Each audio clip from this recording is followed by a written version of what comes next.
I'm just, as we suspected, the game is not meant to be taking place all in one night. I forget how they did the calculations. It's something to do with what date, like Thursday the 18th would have been that year, and then what happens in previous days. So basically, at least 3 days have passed in the game. Right. Like, probably more, but at least 3. It's implied that, like, Junkers, same as Snatchers, are basically nocturnal. So they throw in stuff like Gillian eating and Gillian shaving and stuff like that to sort of give the world a lived-in feel. But that's why, you know, you have a deeper friendship with these characters than you seem to. Like, Metal Gear hasn't been your partner for like a week. I mean, for a day, it's more likely to be like a week or whatever. You're meant to actually have a rapport going at this point. There's just so much they can show and do, you know, because the game, at its core, is like they've updated it graphically and with sound and whatnot, but the gameplay is basically unchanged from its 1988 release. It's interesting that there's that degree of world interactivity in a game this old. Yeah. Yes, well that was the thing that sort of, I mean, it was done entirely with text or whatever.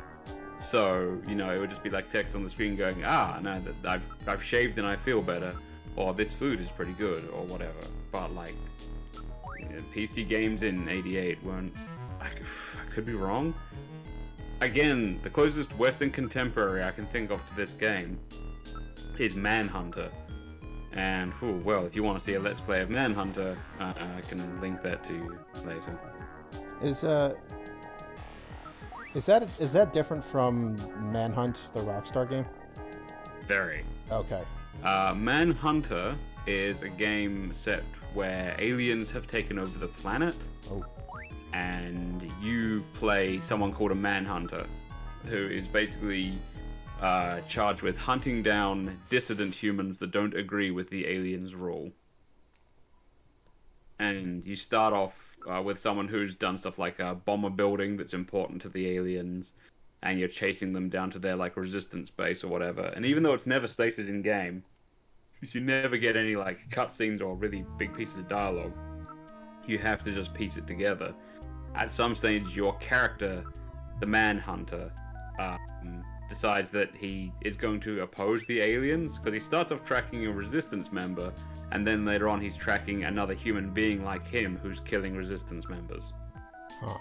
Like, and if he was going to stay deep cover, he would basically say to the person killing resistance members, hey, good work, keep at it. But then the person who's going around killing resistance members also starts killing some of the aliens, so he's just a persona non grata in general. But there's never any like dialogue or like journal entries that really show that. You just kind of have to piece it together. Right. And like, don't get me wrong, Snatcher in 1988, the graphics were real basic. Then there's this game. Yahtzee from Zero Punctuation and his Australian mate do a playthrough of the first game if you need to take in its content, and, well, I really appreciate the quality of Snatcher in comparison. It's also one of those games that anytime you die, the developers show up to laugh at you.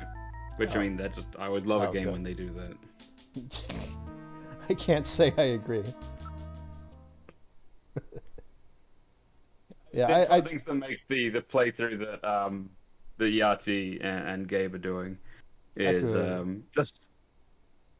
I have to remind myself that this '94 Sega CD version is a bit more visually appealing than the original. Yeah, well, even then, for '88, the original looks pretty good in places, and a lot of the graphics are basically unchanged. They've just added like more colors to it. I can show you side-by-side comparisons at some stage. Yeah, Max, I Jordan. agree. I finally got a little bit of info on this. I've been digging deeper and deeper, chasing down every source of Snatcher lore I can find. Now, the original is called Gaudi, as I believe I've said. Yeah. This was a direct reference to an existing Konami game put through on the system at the time. The game was called Salamander and featured a computer called Gaudi, so it's a direct reference to that. think I've heard of Now, Salamander. this game was Japan only. So, I mean, the